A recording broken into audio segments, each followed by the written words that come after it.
Ladies and gentlemen, we are here for the latest quarantine American Sci-Fi Classics track panel, and we have a full room, you guys. Oh my gosh. Mr. Gary is right. I'm gonna try. Let's see there. Mr. Gary is right below me. Shake my hand, Joe.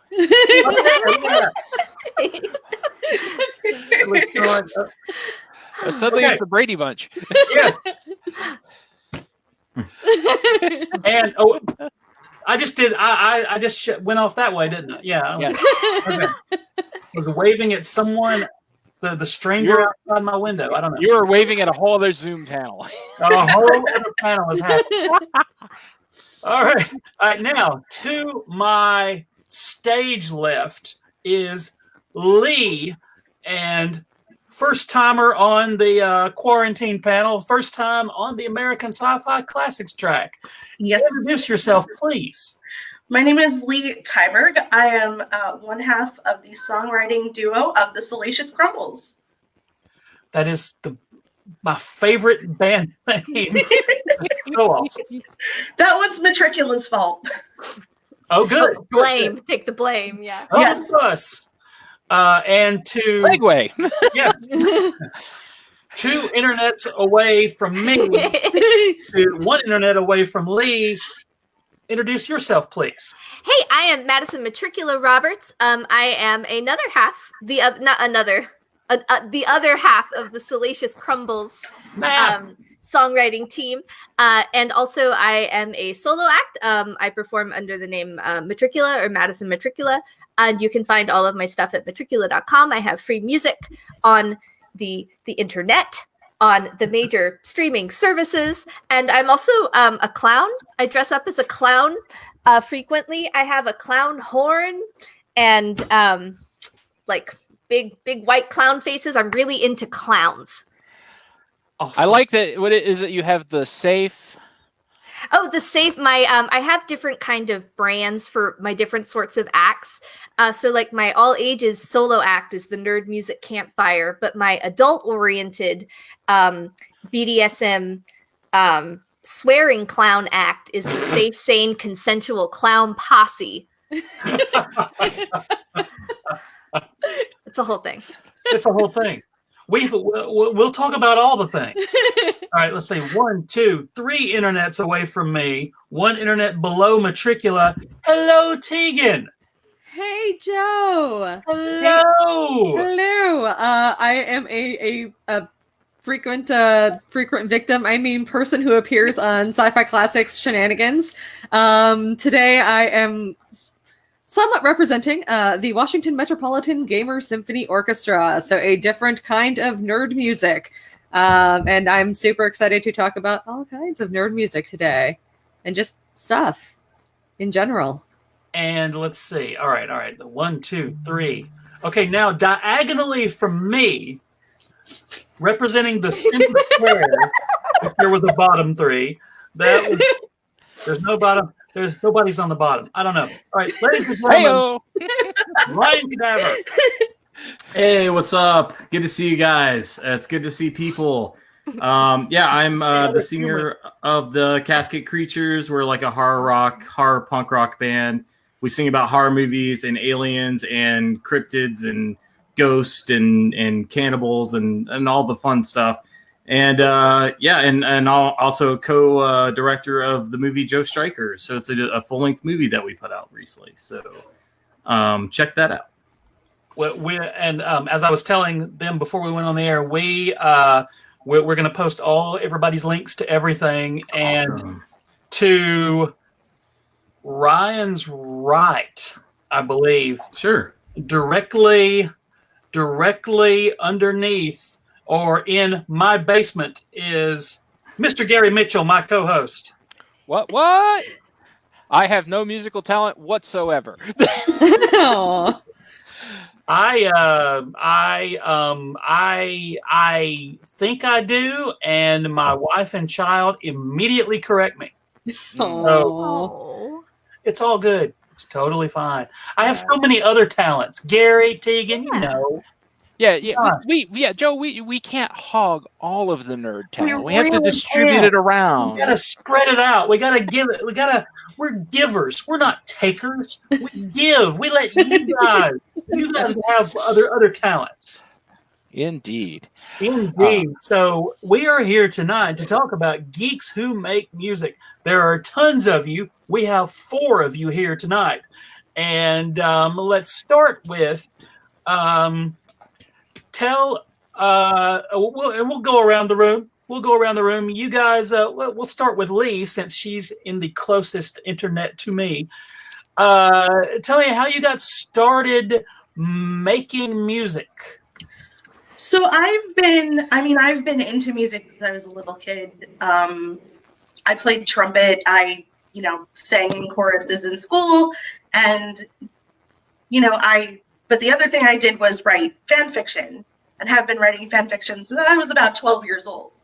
So recently I wrote song lyrics for a fanfic that I wrote, because I've been really going hard on the Star Wars fanfic lately. And so I wrote lyrics for a fanfic that I wrote, and Metricula is a friend, and we've sort of been talking about music and fanfic and all sorts of different things for the last few months. So I sent them to her, and she was like, "Oh yeah, we can do something with this." And it sort of opened some floodgates, and I've just been kind of on a tear of like writing lyrics and writing parody lyrics, and we've been having a lot of fun. Yeah, Awesome. and we all of a sudden we'd had like after like a day we had like 3 demos, and it was like, oh cool.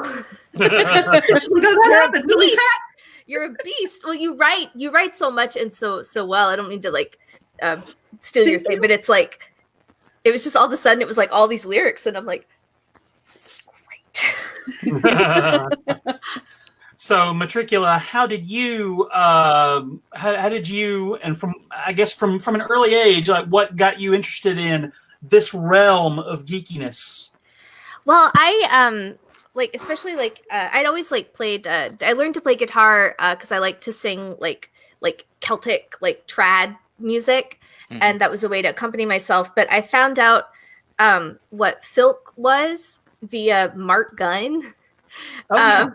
And then I was like, I've been a Mark Gunn fangirl since high school, I'm 35. And then, and it was just to I look younger than I am a lot of times, but I started getting into this nerd music, and I was and then I went to my first filk circle at a Dragon Con, and I was like, this is great. This is all the kinds of a lot of the folk music that I love. But if you make the lyrics about Doctor Who and Star Wars, it's there's a lot of the same kinds of threads. It's the music was so much fun. And from there I got into writing parody lyrics about World of Warcraft and stuff. And then a burlesque troupe found me and recruited me. And then I started doing comedy music and cabaret nerd music in burlesque shows. And then from there I just kept writing. I kept writing more originals, more parodies. I recorded an EP. I did, and I've been playing a lot of conventions as a solo act. And then again, recently, going into the collaboration with Leigh for the Salacious Crumbles, which has been a whole nother thing. To write with somebody else is really different because you push yourself a little bit more, I think, in some ways, and it's also just really fun. Yeah, Ryan, if you could expand on that, because you work with a band, so it's not it's you, it's Kevin. How does that affect it more? Well, actually, a lot of what Leigh and Metricula were saying about working together, and it just provides so much inspiration. And before you know it, you've written 3 or 4 songs in a few hours. That's how I am with Derek, our lead guitarist. Me and him literally went to a haunted cabin in the woods and spent a weekend there and just wrote our last EP.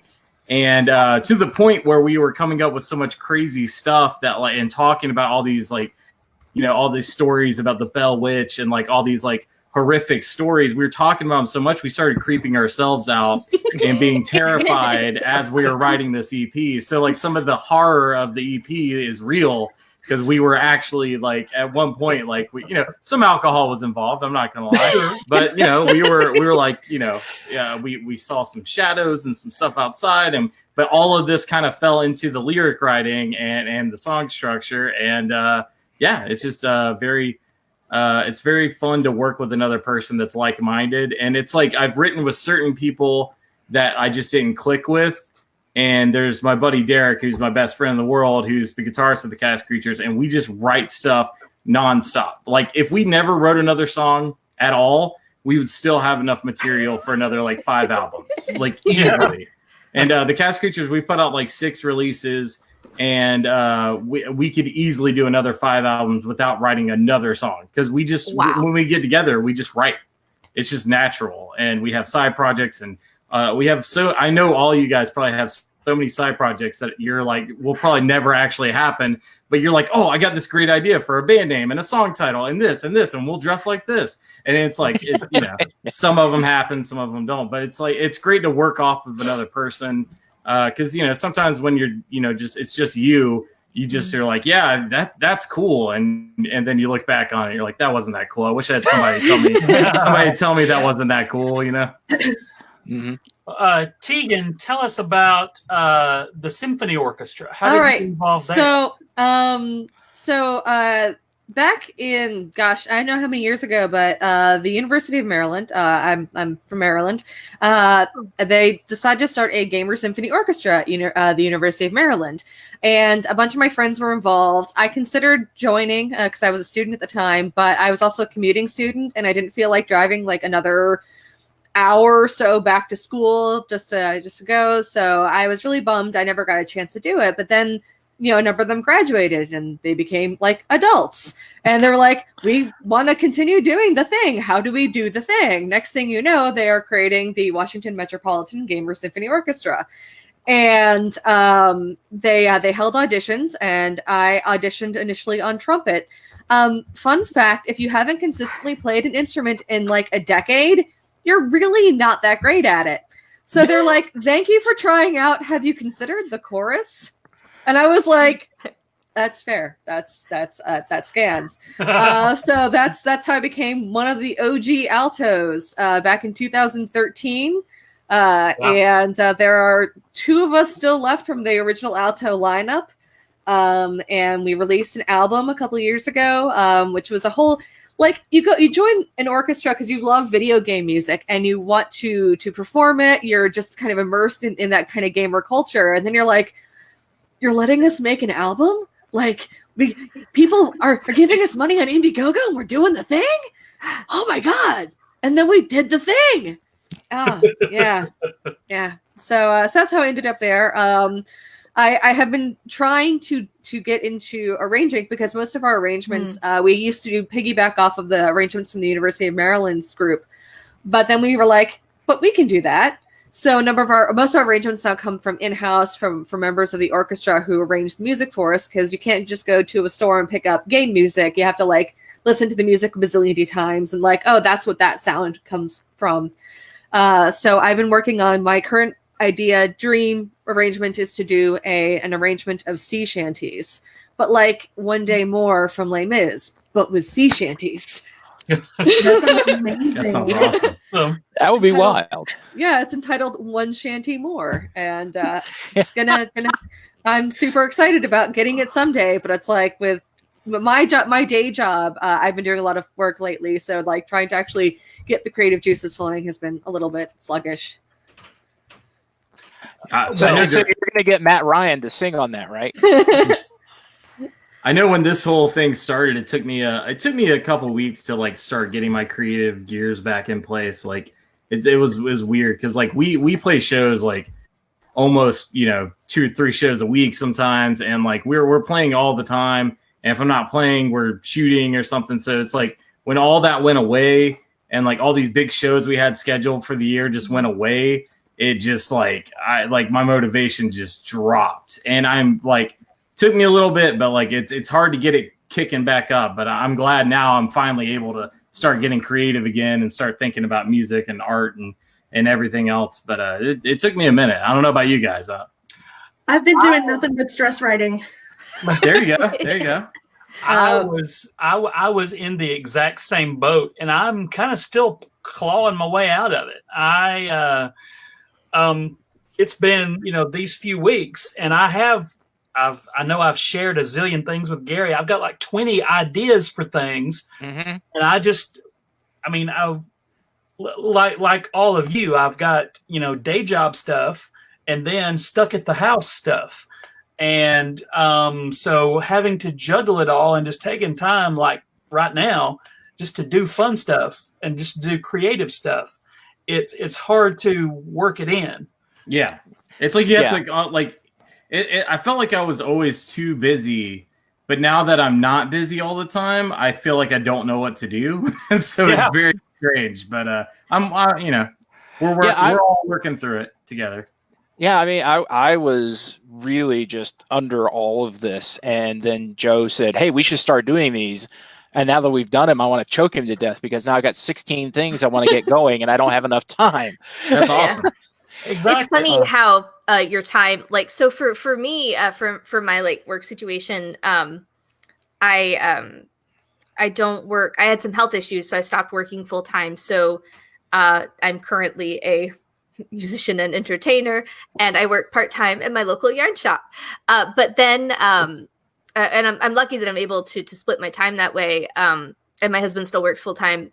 But it's been the thing where it's like because so much has moved online, and so much of my socialization has moved online. And I've always been a very online person on Twitter and a bunch of Discords, very chat heavy kind of person.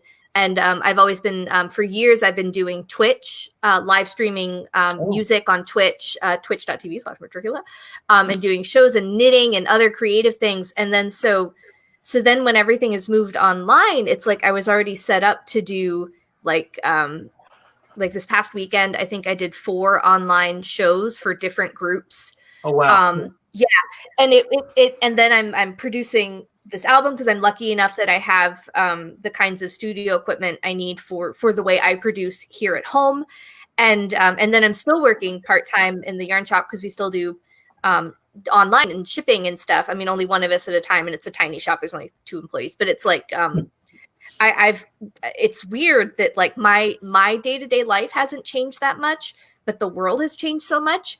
And my level of like stuff I need to get done in a day has like voluminized. We're home, but cooking all the time, and like it's just been a weird creative period, I think, for a lot of people, whether it's like you're being super productive or having trouble getting jump started. It's like even if your like day-to-day situation hasn't changed as much, I just feel like so much of the world does affect like our creative processes, right? Like so. Yeah. For me, it was like I have everything I need to make music and to do things here, but it was more like a mental block. Just like it's like everything's so crazy that I'm like I don't want to do anything. I'm just gonna watch Netflix, But I mean, thankfully, I've gotten over that now, and I'm starting to work on like a little. This is the first time I've talked about this, but I'm working on a little weird solo retro wave synth wave kind of thing that I'm going to start doing. Exclusive announcement. Yeah, it's like I did some stuff for the Joe Stryker soundtrack because it was an 80s movie, and I did some of the music in that, and I don't know, it just was really fun, and I like doing all the weird synth stuff, so I'm going to do that. I may do some vocals over it, I'm not sure yet. So, but that's going to be my new project, and I'm also doing lyric videos for bands. So I got some friends reaching out. The lyric videos seem to be a big thing now for newer bands. So I think because CD booklets don't exist anymore, and records and all that stuff. So I mean they exist, but nobody cares as much. Yeah. So I've been doing a lot of that stuff. So just trying to stay busy. Okay. So I've got a question. And I think all of you can probably answer this, but I want to get everybody's take on this. What do you think is the difference between, or is there even a difference between a musician that's a geek who makes music versus a filker, or filk music versus geek music?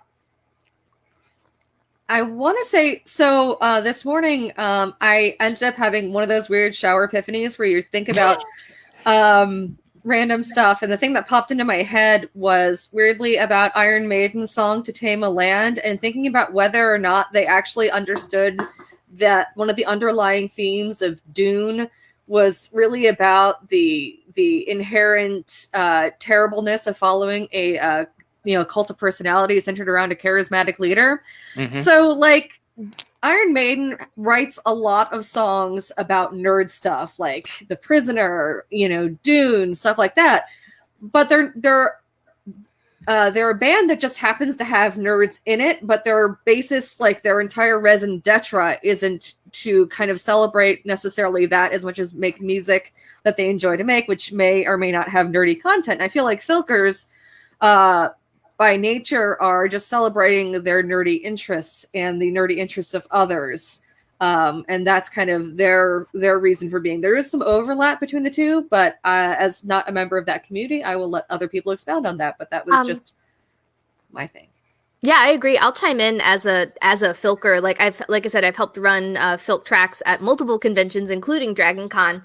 And the way we describe it when someone comes to a Filk circle. So there's this weird, like you're right, there's this weird overlap between professional musicians and hobbyists or enthusiasts. And to us, like whenever anybody comes to a Filk circle, like Filkers are the people that show up. Like it's more of a community definition and not so much a style of music. Is in my opinion. And there's some debate on this. The Dragon Con Filk scene tends to be skew a little bit younger, a little bit queerer, a little bit more anything goes. Like if you're a Filker, like Old Blue Hair brings up an interesting point too. There are a lot of Filk bands that have electric guitars, that have drum sets, and that's something that's not maybe as traditional, but there are, because like you said, it's that community aspect, the celebration of fandom. So for example, like a lot of times I would call myself a Filker.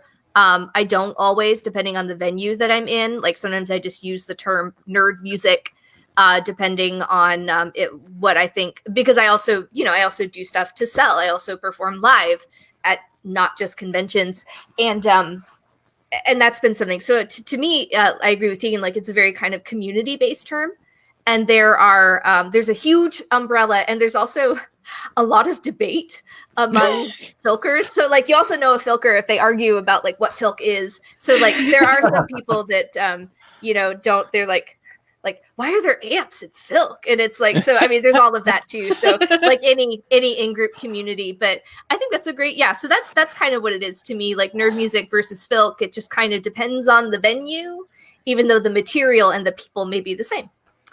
Like the Venn diagram, there's overlap.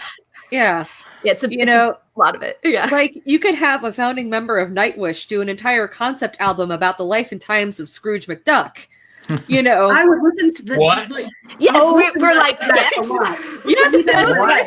lot. Stop everything. Tegan, the life and times of Scrooge. Sorry, it's what I'm actually currently. Sorry. Good. Hydrate. I have to have background music when I do things because it helps me focus. But I'm currently listening to The Life and Times of Scrooge. You can find it on Spotify. Nice. One of the founding members of Nightwish was like, he loved the comic book so much that he was like, I need to do this. Mm-hmm. And he actually got the artist from the comic to do the cover art. So you can go check it out, Thomas. Sorry, I can't pronounce his name. Thomas Halpin. So good. Sorry, finish his. It's fussy when you're not coughing. Yeah, because like the things that always come to my mind is there's the guys who show up on Dr. Demento, who my own grandpa, and then there's Weird Al, who is like all genres, and then you get things like you were saying with the I Rhyme of the Ancient Mariner. Iron Maiden is the only band to put a classical poem to metal. Or I don't know, man. There's a lot of nerdy metal out there, yeah. Okay. And I was about to say, Anthrax did how many geek songs? I mean, my band has songs about Superman. I mean, it's it's very overlappy. There's a lot of comic book lore and stuff in our lyrics, and most of the bands I listen to. I mean, really, And like she's saying, like Iron Maiden, like Tegan saying, I mean, Iron Maiden, they're like the king of geek metal, and I love it. Like I was seeing them live, I was like, it's so great. But you're right, it's not pushing an agenda of any sort. It's just they're into that, and that's awesome. Like it's a celebration of what they're into, but it's still like people are just like people who don't know are just like, yeah, it's metal, hell yeah, you know. And so it's great. It's got an overlap. And as far as filking, I don't actually know anything about it, but I have wandered down to the area where they do it at Dragon Con when I've been very drunk, and I've just smiled and just been like, oh, everyone's having a great time, and then just kind of wandered on. So I'm you know, maybe next time I'll stick around longer. What about you, Leigh? I also wonder about, in terms of lyrically, how overt the songs are related to the inspiration material. Because if you've got something that names characters or names specific things, is that going to be considered more filk as opposed to something that maybe alludes to something or maybe just mentions maybe a one-off thing that could be related? Mm-hmm. I see what you're saying, because like a lot of the stuff I do, and like you're saying, Iron Maiden, they will reference things, but you have to kind of be in on the know. Like you have to kind of know like what they're talking about. Like we have a song called Phantom Zone that's like some lore about Superman and Zod, but we never say Superman, Zod, Clark Kent. But it's all kind of in the song if you know. So yeah, I see what you're saying. I think that's one of the things that makes it separate. Yeah, well, to be fair, so in the Iron Maiden Dune song I referenced earlier, he does, lyrics to, he rules the sandworms and the fremen in the land among the stars of an age tomorrow. Like, they talk about, the planet Dune, body water is your life. Like, that is like the most overtly like Dune song you have outside of Toto's Dune soundtrack. So, sorry, Or like, one of my favorite movie scores, Toto. That's an interesting point. Who's seen Last Unicorn? Yeah, you know how like America does the soundtrack for that, and like the theme song is like kind of like, I don't know, it's so there's like multi-purpose kind of like nerdy music that's like, it's like I just feel like whether or not something is a filk, it's not even so much about the content, it's about like who's making it where. Like it's very contextual. Because like there are like mainstream like non-filk kind of songs that like do name characters and stuff, and like I just I feel like that there's something when you have like kind of like the illusion song, like for the people that are in the know, there's kind of an in-group thing with that. And I think Leigh mentioned something earlier. It's like that celebratory aspect of like we're saying the buzzwords because we're trying to like share in this kind of like really explicit joy.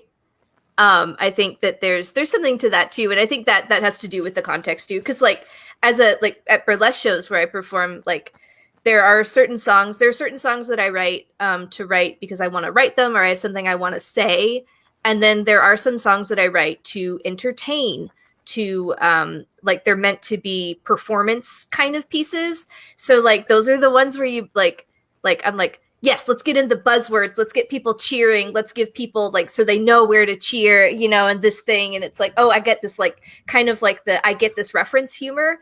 And there's a reason people like that. There's a reason that that's fun, especially with children and drunk adults. It's very similar. Oh, yes, that's the fact. I know from playing in a lot of bars that is very true. Very and similar. we do a similar thing with horror movies, which I consider geeky too. I mean, I consider it all geek culture. I mean, people geek out very hard about horror movies, and my band plays horror conventions, and people geek out. I promise you.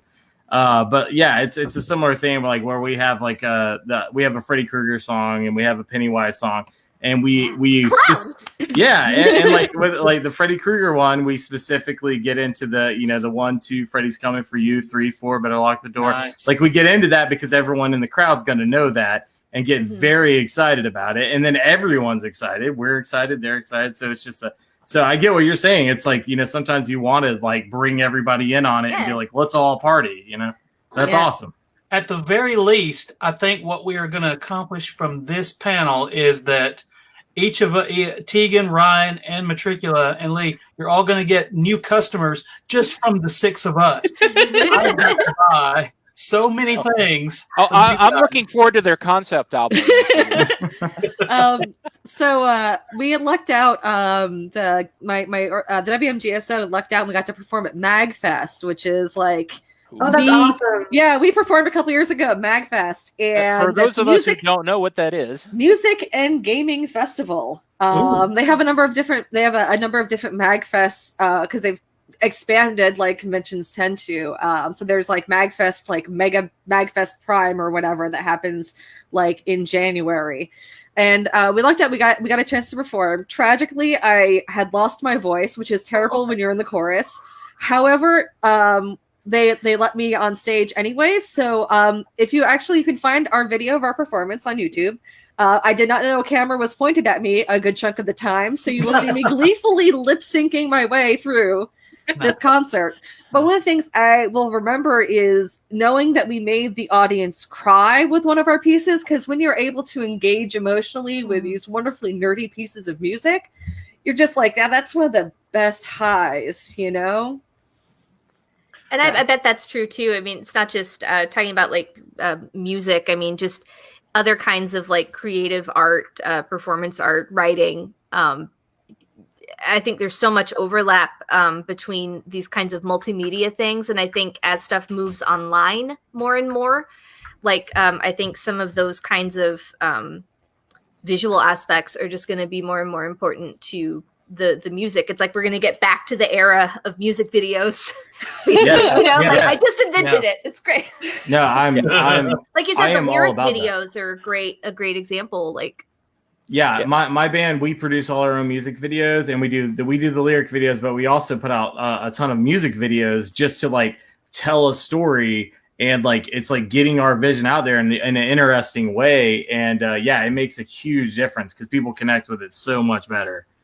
So I agree with what you're saying, that it's like the internet's going to hopefully have music videos come back, because I love music videos. oh yeah. Did you see that? That did Worlds Apart by Journey? They did shot for shot remake of that music video. I hope we get more of those. So good. And he won't do it, but I'm going to do it for him. His Hexed and American Cannibal videos, if you're into punk horror rock, you've got to check those out. They're really good. Yeah, as long as you don't mind a little gore, little spookiness. A little gore. Little blood never hurt me. A little gore between. And some of them are just stupid. Like some of them are just silly. Phantom Zone, maybe? Yeah, the Phantom Zone. We have our buddy Dave, and he's shooting lightning out of his hands like the Emperor, and we're trying to fight him. And there's lightsabers. Like it's like the geekiest music video ever. And the song's actually about Superman, but the video is about us drinking beer and we're watching a movie, and then Phantom he takes over our movie stream from space and tells us that we can never watch our movie again, and we go to space and we kick his ass. And like that's the whole plot of the video. And it's ridiculous. Like we get in my car and put tinfoil around it and make wings and fly to space, and then go to a space station and kick his ass and fight all of his lackeys. And there's a clown that we fight, a space clown.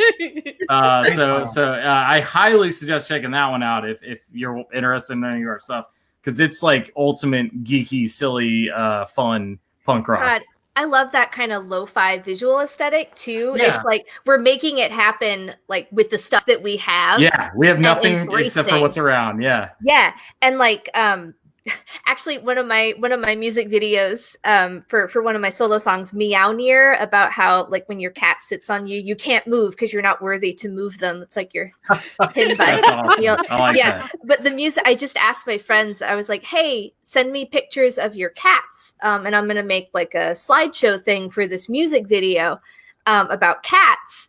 And like within like a couple hours, I had like 100 photos because people freaking love their cats. Yes. And I put it together, and it was great. And it's like in the credits, like I'd listed all the cats' names and stuff. Nice. And like, but it's like you can do like, I mean, especially talking about like videos and even music recording, like for people that like want to like, if you have an idea for something, like your phones are not terrible recording devices, you know, especially for demos. And even you can get phone mics to sound pretty good if that's what you have to work with. Like, I just feel like one of the things I like about geek music and geek music culture is that, and filk culture and stuff like that, is that there's this kind of like DIY go get 'emness, you know, especially in filk is really encouraging to like get people like to try writing songs, try writing a parody, just try and contribute and have fun, you know. And it's like, I feel like there's a lot to admire in that. And it's like, you want to shoot a music video and all you have is your phone because you're stuck at home.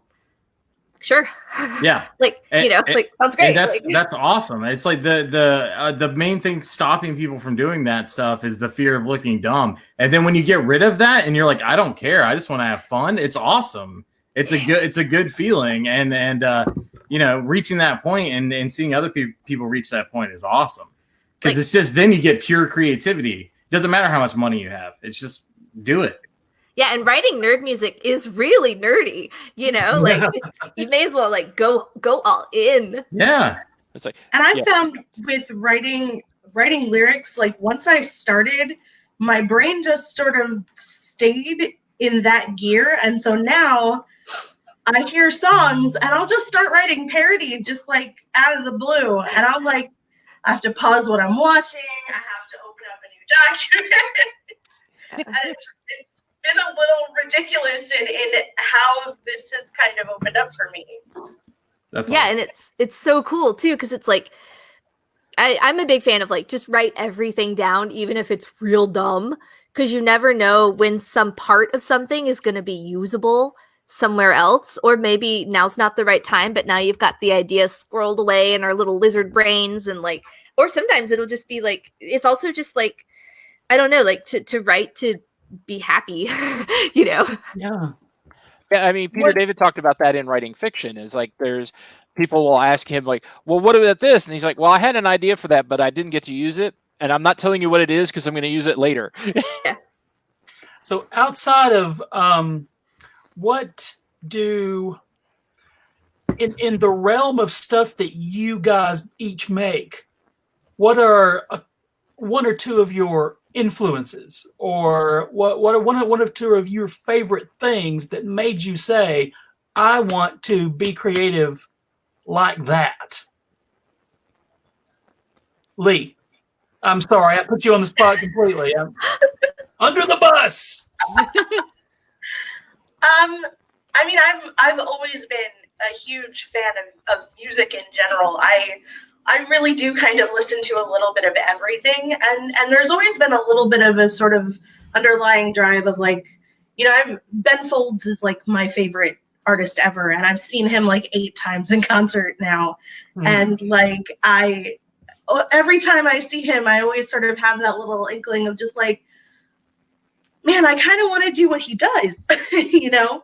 And also in terms of lyrical writing, I love writing, and I'm a huge comic fan too. So like early comic book influences, Warren Ellis, Garth Ennis, God help me. Early X-Men, Chris Claremont, like, so sort of in the punchier realm of dialogue, I guess. But yeah, it's sort of a mix of like, I want to do what those people do.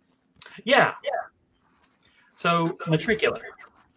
For me, like, and it's not necessarily nerdy stuff, but like, no. I've always loved like Celtic and American traditional music, and country music, like even like radio country. Like I like country music, but one of the things about country music and this kind of like Celtic trad undergroundy kind of stuff is that there's so much, there's so many women making music, writing music, singing music. So it's like those were some of the first times it's like, I don't know, like, so I play guitar, but it's like I've had men neg me about my guitar playing or the kind of guitar I play and stuff like that. And it's like, there's a part of me that's just like kind of embracing the things that are kind of like a more a twangier sensibility. Like there's so many like songwriters like going from like older things like I mean Dolly Parton is a huge influence with like the kind of liquidity in her songwriting. I've always liked Nick O'Case, those kinds of songwriters. So like seeing that and thinking like I can do this, but I want to do it about things that like I relate to and I care a lot about. And those are the kinds of things. And then like I said, like there's so much of that in sort of the Celtic community and the Ren Fair community, and then there's so much overlap with just general nerdery. It just kind of like opened up this whole world of thinking that like, yeah, like there's an audience that cares about this, you know. And I was like, I want this. Let's go. So, Tegan. So back when I played trumpet, you know, when you play trumpet, like people always assume that, gosh, you must like jazz, right? Because trumpet equals jazz. And I'm like, no, I want a good old movie score. Give me some freaking John Williams, man. That's what I want. So I've always been drawn to really kind of the bombastic pieces.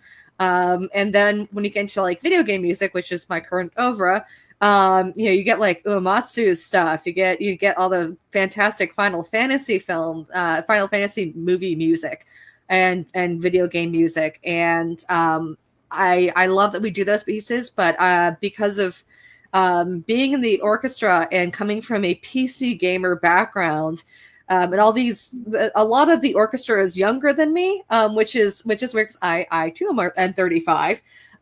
So a lot of these kids are younger than me and they grew up with consoles, man. I had a PC because mom could have plausible deniability that I was doing schoolwork. You know, I didn't get a console until I was 18, kids. So you really adopted the video game. You know, so they have a background in music from games I don't even know. Never had a chance to play. So much good game music. So like getting to hear the music from Chrono Trigger and Chrono Cross, like those games have a very heavy Celtic influence, and getting to not like some of those don't have choral pieces in it, but I get to sit down on stage and listen to these fantastic violin solos, and you know, so I appreciate being introduced to so many other pieces of music, because of not because video game music encompasses all genres now. So we get a whole lot of different things. So my influences have kind of expanded from that. But one of my main influences is one of my fellow altos wrote this amazing medley of Dragon Age Tavern songs and stuff. I love and Dragon Age so much. Yeah, and it's just like, and that is like the feeling of performing that is like a feeling I want to, when I eventually get my crap together, I want my fellow choir members to have that feeling of how excited I was to perform this piece, and give them a piece that they will too be excited about. So, Holly, you did a good job. How about you, Ryan? Yeah. First off, I want to say I totally agree about all the video game music. I have so many Spotify playlists that are just video game music. I love it so much. Yeah, and that Dragon Age music is killer. But as far as me, I'm very influenced by showmanship and theatrics, stuff like that. So like I grew up on like Alice Cooper and Ozzy Osbourne and stuff like that, Iron Maiden. So so like I grew up on all that stuff, and I'm just looking at those guys. I'm like, man, that's just badass. Like they have all this stuff going on, you know, on stage. They're fighting things. There's fire. They're playing their instruments, but they're also running back and forth and waving flags and like all this cool stuff. So, you know, getting their heads chopped off, you know, so I was like, this is the coolest thing ever. So, I was just like, I want to do that. And I started out, you know, trying to play, I played bass for like a little bit and tried to fool around with guitar. And then my friends started a band and they needed a singer, and I was like, yeah, I guess I'll try that, and started singing. And I was terrible back then, but you know, I learned a lot. I joined the chorus and like actually learned more like how to actually sing. And yeah, I love being a frontman. That's my thing. So like seeing these people like Alice Cooper and King Diamond and stuff, and just, you know, obviously we paint our face and we spit blood and do all the fun stuff like that, because I love that stuff. That's the kind of stuff I grew up on. And it's like I don't want to be just like guy in a t-shirt and jeans on stage, you know? It's like I want to be like spitting blood on people and screaming and like having a great time. So that's the kind of stuff I love. So that kind of stuff inspired me to do what I do, along with my love of comic books and horror movies and like all this stuff that I grew up on. I get to incorporate that into my music, which is so much fun for me, because like I can hear a song that my guitarist is writing and be like, whoa, this song would be perfect if it was about, you know, Freddy Krueger or something, you know, whatever. It's like, it's just fun to like throw out like ideas for that, and then like come. And then we have several songs that like our new EP is about. It's called Folklore, and it's all just about like, you know, ghost stories and Bloody Mary and like all this kind of stuff. So it's all based on you know, the OG geek stories. Yeah, it's a solid effing EP. I mean, Appreciate it. Thank you, man. Yeah, I mean, I'm really excited to go look it up after this. So I'm looking up all the stuff after this. I know, like Great. this. I'm really excited to go through the links. Well, I've recently gotten into metal a little bit because of the performance art. I'm wearing a metal sweatshirt. Nice. Yes. From Lingua Ignota, and I'm a folkie. I'm very much a folkie, and I just never thought I would listen to something with that much noise metal and screaming. But like, I'm a theatrical person. I'm a clown, and it's like so. But then I started to like conceptualize it as performance art, as theatrical. And then it like clicked and it made so much more sense and I could identify with it. But I'm still going through one of the albums and I've been rearranging the metal songs as folk tunes as another way to engage with the music and like be in it. Cause it's like, it's just something that like really inspired me. And it was just this like, I don't know. It's like, there's so much weird genre crossover. I was just like, but is it this? Yeah. Yes. Yeah. That, okay. Throw the horns.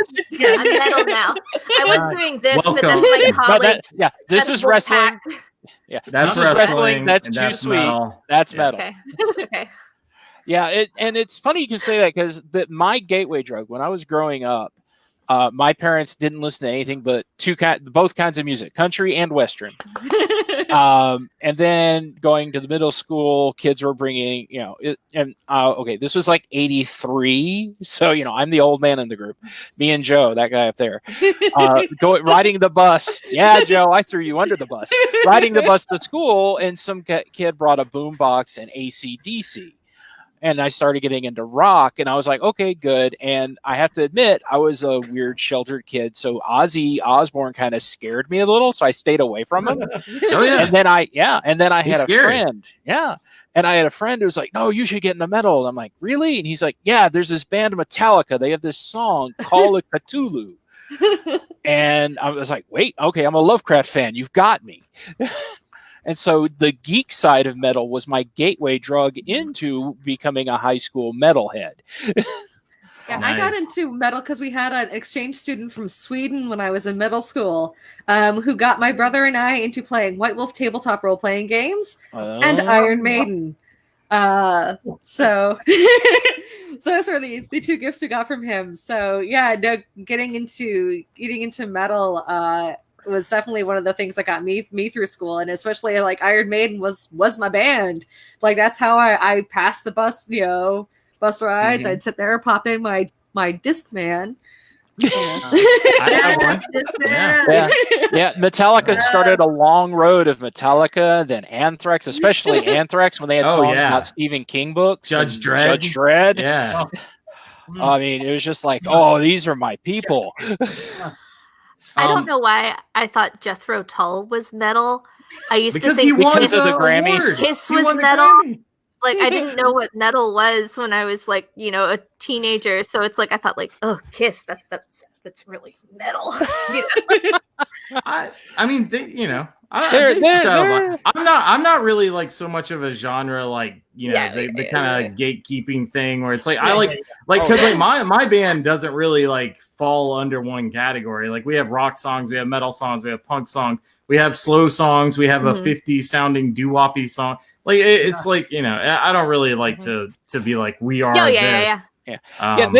That's actually it's a whole other podcast. But the way because when I was a kid, like in the 80s, music fans stayed in their lane. Yeah, country fans Big never time. mingled with rock fans. You never crossed the streams. And then starting in the 90s, and I think part of it is the way everything started blending together, and then those now that's what I call music, which is up to like version 75,000 or something. Started throwing everything that was popular together. And with the downloading, when you didn't have to buy the whole album anymore, it's like genre doesn't really mean as much anymore.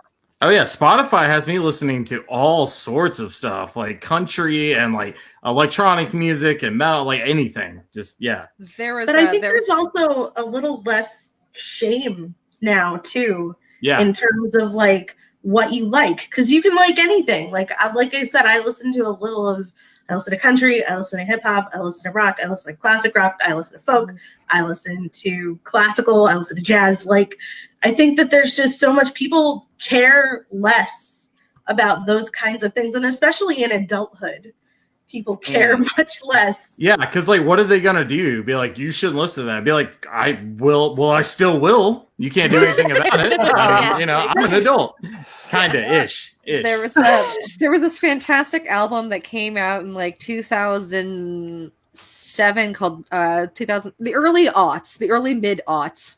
That was called "Where's Neil When You Need Him," and it was an album of songs inspired by Neil Gaiman.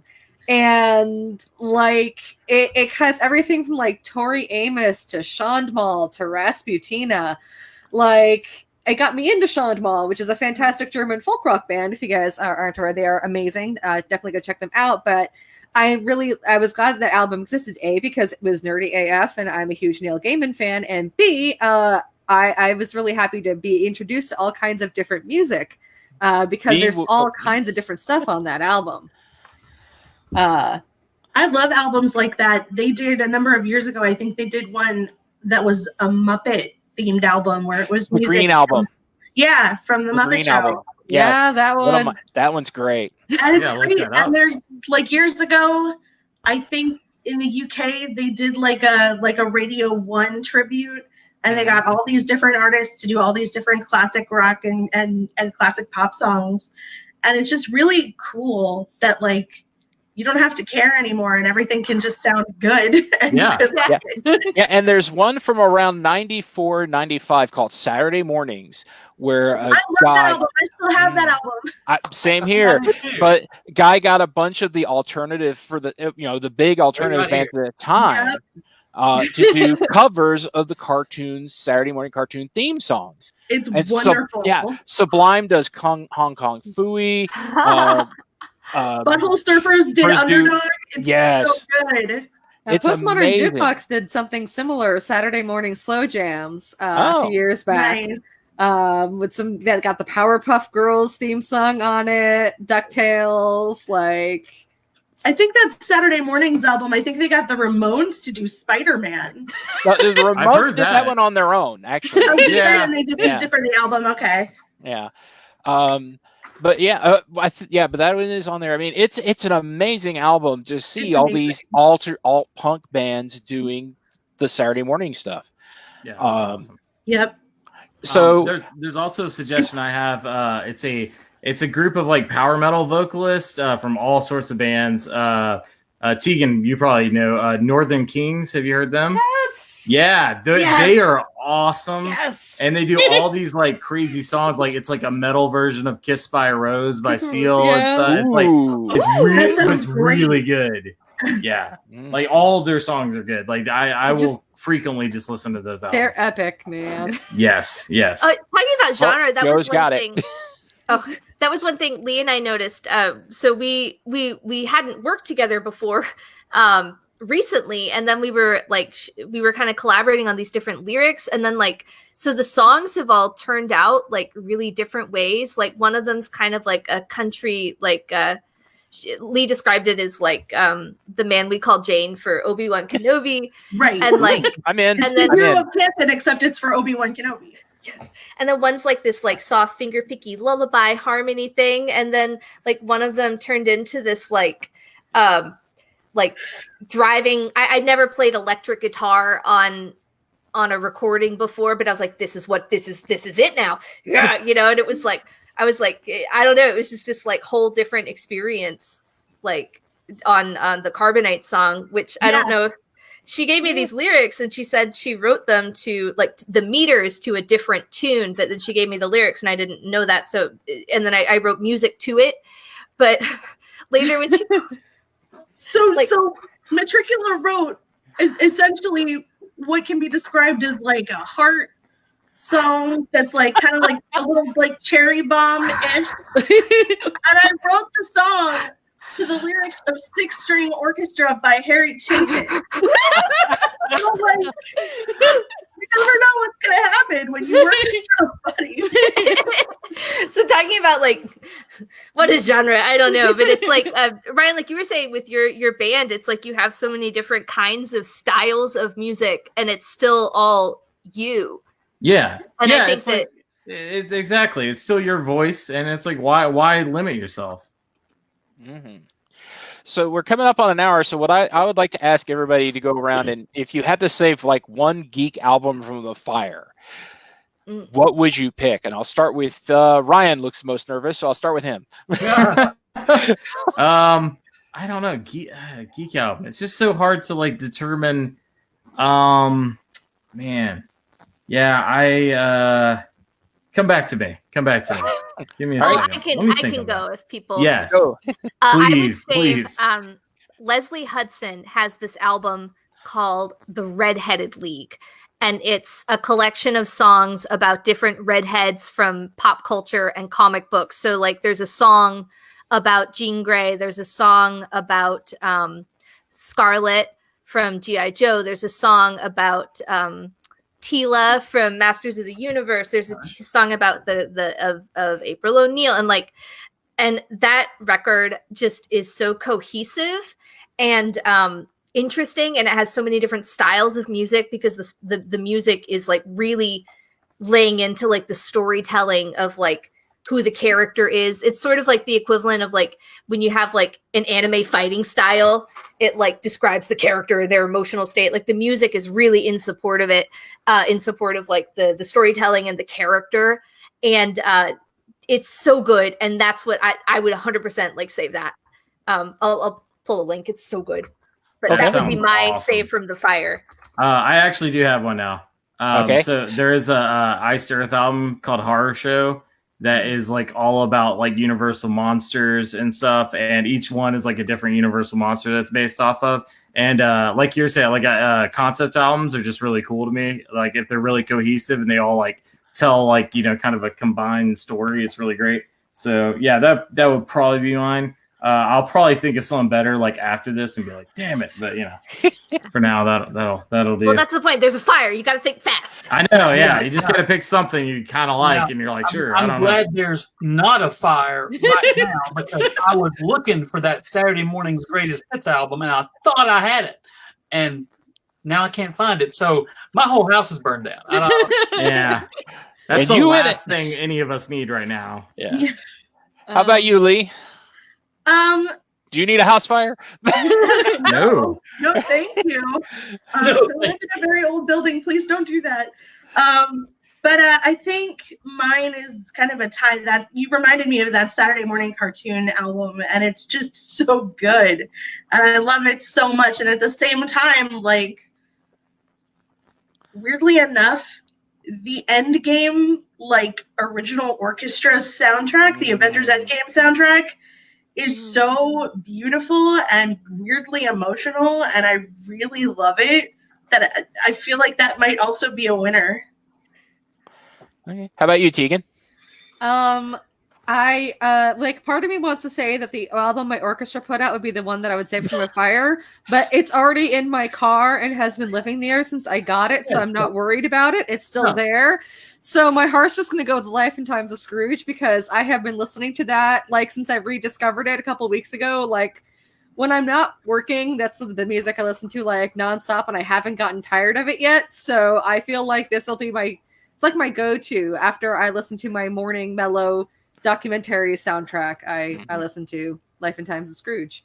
Hang on, here is the link to that. I'm putting it up on our screen. Yay! Yep. Oh, here we go. That's you can also find it on Spotify if you don't feel like investing. Again, Life and Times of Scrooge. It is not what you think it's going to be. It's this epic like orchestral thing with some hardcore banjo up in there. Like it's all over the place, and it does kind of tell the story of Scrooge's journey from when he was 10 years old till late in life. And they have like the guy from the Battlefield band does some narration. There's like he got a bunch of different friends from other bands to come. Life and Times of Scrooge, man. I don't know what it is about this album. I just love it. That sounds awesome. I gotta check this out. Yeah. How about you, Joe? I would save the Golden Throats album with celebrities who all from the 60s and 70s who all sang what to them must have been the rock songs that the youngsters are all super into right now. That's the one with Shatner's Rocket Man, isn't it? Believe it or not on the album. Oh. Shatner did do Mr. Tambourine Man. Oh yeah, I've heard that one. Yeah. And he also did Lucy in the Sky with Diamonds, which is mega trippy. Even trippier than the actual song. And Leonard Nimoy does If I Had a Hammer, which turns into a fire and brimstone speech about how America and the world should come together. It's by Spock. It's the best. There you go. Yeah. Well, my runner-up is Anthrax is Among the Living. Nice. But my I have to save it from the fire because it's actually my favorite album of all time is Poe's Haunted, which is based off of her brother's book House of Leaves. And not only is it just a great concept album about a haunted house and this haunted family, it's just got incredible music, great lyrics, and it lives constantly in my playlist. I mean, and it's about a haunted house. Yeah. Okay, I'm a fan. I'm posting links to you guys right now. There is the Metropolitan Gaming Society, the Symphony Orchestra right there. Wait, I didn't. That's not the right initialism, is it? Washington Metropolitan Gamer Symphony Orchestra. I was right. Metropolitan. Yay. That's what you get for doubting yourself, Joe. Yeah, finally. And so everybody go there and buy. You can buy the album there, Tegan. Yep. You can get a link to buy the album. It will look like this. You can get digital copies, and we also have. We did an Indiegogo campaign. We earned enough money to do a DLC. So there's like a completely digital album, which has a couple extra a cappella pieces and some other small ensemble work. So check it out. And this is the band that Leigh and Metricula, the Salacious Crumbles. That is hilarious. Yeah, so make sure you follow the page because the EP isn't up for pre-order yet, but it should be once we get some more of the songs set up. But the first single is already there. So yep, yay! That's Ode to the Great Negotiator. It's about Obi-Wan Kenobi. That's great. And here is boom. There's Ryan Cadaver's little band. I say little; they're all huge. That's so awesome. Yeah, I do want to throw out that the last social activity I did before the lockdown was going to see them live in concert. And that was it. That was the end. Yeah. It was really weird because it was like the day before everything kind of got serious, like nobody really thought about closing stuff down yet. We're like, yeah, okay. yeah, like that'll happen. It was like the next day it got serious. So, but yeah, it was that was a fun show. It was wild, and Elzig was like joking around about giving out toilet paper during the show. We're like, haha, and then it's like, no. no, Oh no. they were throwing out toilet paper to people in the crowd. Yeah, and I do have to ask though, because he brings him up, I do have to throw out a shout out to Elzig, the Demon King. Oh, they're awesome. Guy, yeah, they do Danzig doing Elvis. Yes. Before it's fantastic. Oh, he's got the full jumpsuit and everything. He's like the demon Elvis. He's like evil Elvis. It's awesome. Yeah, those guys are great. We play with them all the time. They're so good. We did Days of the Dead with them too, like the Days of the Dead convention. We did several of those with Elzig. They're great. Look them up, please. I'm attempting to Google Elzig right now. What's happening? The last big social thing I did before lockdown was also a concert. I went to see cellist Zoe Keating in concert at the Hamilton in DC with my dad, and we were like the thing about living near and around DC is that like you kind of get things a little bit faster than other people. Like we're sitting there in the concert and she was talking about the coronavirus is coming up. We're trying not to talk about it a lot, but there was an underlying, I wonder when things are going to shut down, because it's not a question of if, but when.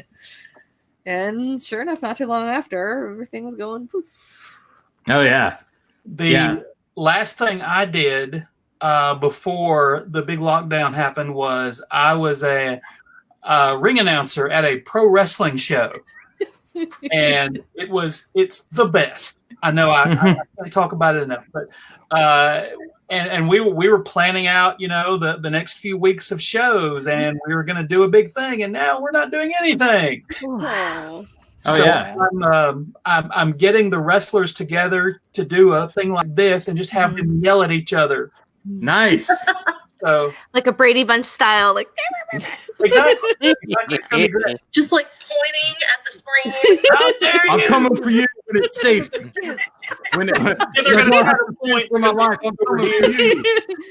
We're going to do some socially distant smackdowns. I'm going to beat you up when it's responsible to do so. I'm going to wear gloves when I do it. The ref's going to be in there with bottles of a sanitizer. Wait a minute. Oh, there you go. That's some gloves. Yeah, there we go. These are my snuggle paws. For when I have this thing about I don't like to touch other people with my hands if I'm not like dating them. So like, but I have like, especially at like conventions or like I have friends that are very cuddly and they want to cuddle and I just can't do it unless I have on my snuggle paws, and then I can give everybody big hugs and just sit but I have my little paws. I'm in therapy. We all are. It's fine. Yeah. We just can't go right now. Yeah, exactly. And there is Miss Metricula's solo work right there. Oh, thank you. And Leah, do you have a link for your solo stuff, or do you have solo stuff? For your fanfic? Oh yeah. Hold on a second. Let me grab. I'll say for me, I'm Metricula everywhere because it's not a real word, so it's easy to find me on YouTube, Twitter, the huge. Mm-hmm. Yep, and we will have links to all this. Yeah. Thank you. So all of the fan fiction can be found at wonderlandlily.tumblr.com. And I'm also wonderlandlily on Instagram. Nice. And this is my Twitter. Well, Joe's got it covered with the... Yeah. In your face, Gary. Like, you, Gary. You're going down. Yeah, so everybody who's watching, please find all their stuff. Buy their stuff. It's really good. There it is. There it is. I can't point at it, but there it is. I had this problem last week. I'm racially challenged. We'll figure it out. There you go. Everything's mirrored. I can't. What is even my life right now? There. I'm that way. Hey. Wait, high five, Lee. Joe. It's very unintuitive. Slap my hand. There we go. Gary's not gonna leave you hanging. Boom. It's counterintuitive anything I've ever done. It's just like. Thank you All right, guys let's so see. much. Ryan, give me your socials. Your It's Ryan Cadaver on Facebook, Twitter, Instagram. Look up the Cascade Creatures and Joe Striker. That's Joe Striker's the movie. So yeah. And only watch that if you like offensive, really ridiculous 80s movies that are really cheesy and made with like $12. let's see, $12. Dang. Okay, we had like $30. I don't want to brag. He had as much budget as classic Doctor Who. There you go. Yes. Yeah. Yes. A lot of bubble wrap monsters. And let's see. There is Miss Lee. Thank you. Yay. There is Miss Lee's fanfic site right there. And that's the trailer for Joe Striker. Ooh. Oh, nice. But all of these links will all be on the Facebooks and the YouTubes and all that other stuff. And of course, I was gonna do a link to the the link to the American Sci-Fi Classic track. But if you're watching this, you're there already. You're It good. never hurts to reinforce your brand. Yes. Oh, I'm all about it. I'm gonna do it anyway. Look, here's a link to the place you already are. What? Hashtag branding. Get him, Joe. We keep telling Joe we need to do T-shirts. And Boom. Right there. There In we your go. face. Hey. Heyo. In Tegan's face. That's right. Bring up Gary, Ryan, and Tegan's faces. But guys, I love doing these things every week. We all love seeing other humans for an hour and a half or so every week. I love just me and Gary love just giving you guys and everybody else out there watching and listening something just to take your mind off some stuff. mm-hmm. The real world can kiss my butt, and this is just the best. That's a whole other panel, Joe. That's a whole other convention. I've been there. Me too. It doesn't get fun until like Sunday afternoon. I don't know what. But thank you to Leigh and Metricula and Ryan and Tegan and Mr. Gary Mitchell. And as I said, links to all of you guys' stuff will be everywhere. And thank you for spending an hour and 12 minutes, 11 seconds, 12 seconds, 13 seconds. Just keep doing that. I'll do it. 13, 14, Yeah. 15, It's like a number, it's a number station now. Yeah. Until next week's episode, Joe will be here counting. Well, I'll still be counting from this week. I'll be about 700,000 and 12, 700,000 and 13. And the plug for next week, Tegan, do you want to give people the heads up on what we're doing next week? So next week, I'm apparently presenting a panel about mullets. Now, Gary, I did 2 years of mullet panels. Am I doing both PowerPoints or just one of them? Do you think you can get through both, or should we do? Dude, the first, they're not terribly long PowerPoints. I can do this.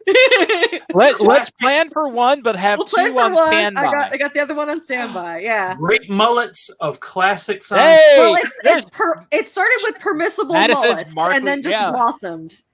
So I'm just looking forward to the internet being introduced to the glory of that horse. But you guys, thank you very much for taking some time to hang out with us. We're going to we want all you guys to come back. Maybe next time we'll have like a musical guest. It'll be like SNL. Maybe you guys can perform for us. That would be something. Oh, that would be great. Yeah. I was racking my brains today trying to think of something that Ryan could sing and Madison could play and get a whole. I mean, there's a way to relay it.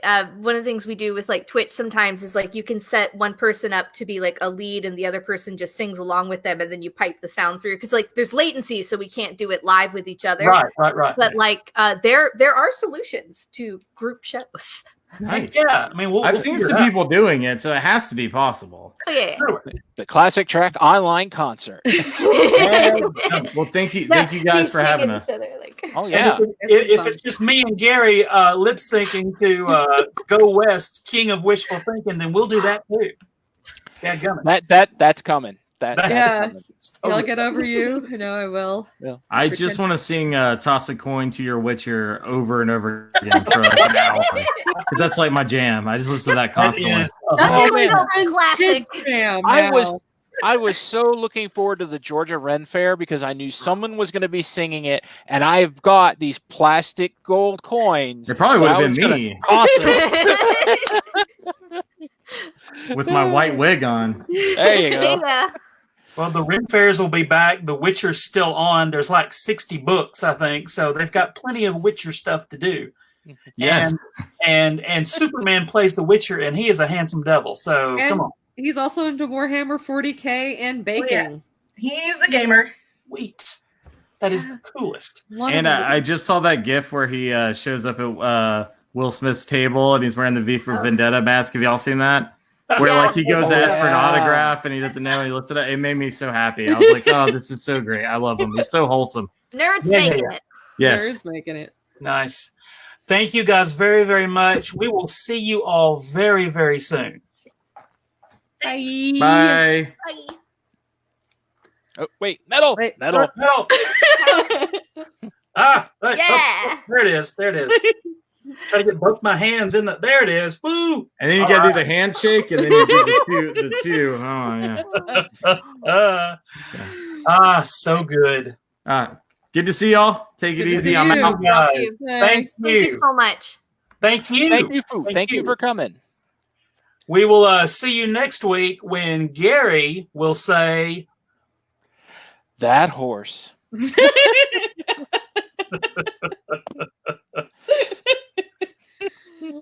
and we